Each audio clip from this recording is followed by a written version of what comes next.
Nič več Instagrama, TikToka in drugih družbenih omrežij, ki lahko povzročajo močno odvisnost. Francija je kot prva evropska država sprejela zakon, ki otrokom mlajšim od 15 let prepoveduje uporabo teh omrežij.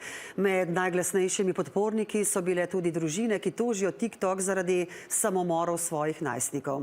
Toda, kako učinkovito bodo preverjali starost, pa pri nas, kaj pravi nova vlada, kako bo Elena Šterpin Zupančič.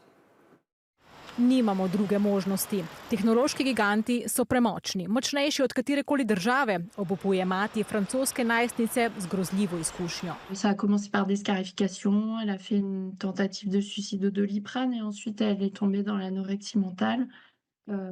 Très grave, hospitalisation pendant 1 an et demi. Gael verjame, da so prav škodljive vsebine na platformah, zlasti TikToku, odločilno prispevale k vrtincu tesnobe, v katerem se je znašla njena hči.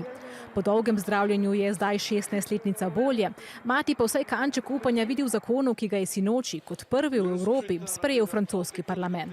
Lorsqu'on a des plateformes qui utilisent nos vulnérabilités cognitives comme objet d'optimisation commerciale. Od 1. septembra letos bo mlajšim od 15 let onemogočeno ustvarjanje novih uporabniških računov.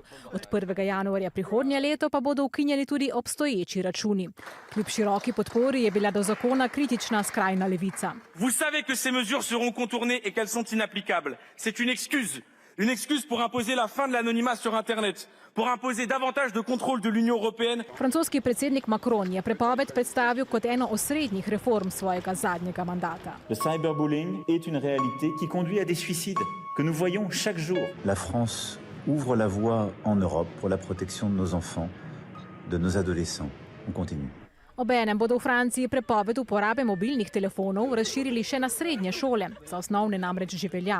Podobne ukrepe pripravlja več evropskih držav. Kot prva na svetu pa je popolno prepoved za mlajše od 16 let decembra lani uvedla Avstralija.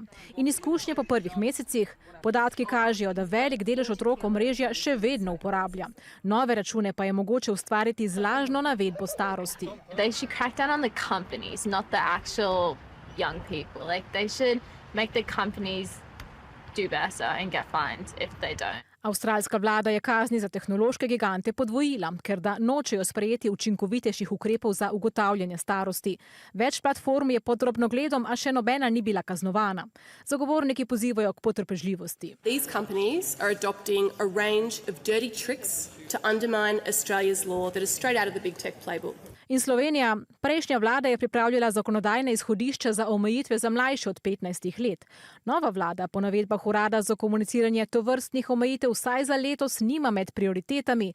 Z notranjega ministrstva pa so sporočili, da medresorska delovna skupina, ki je pripravljala osnutek zakona, ostaja aktivna.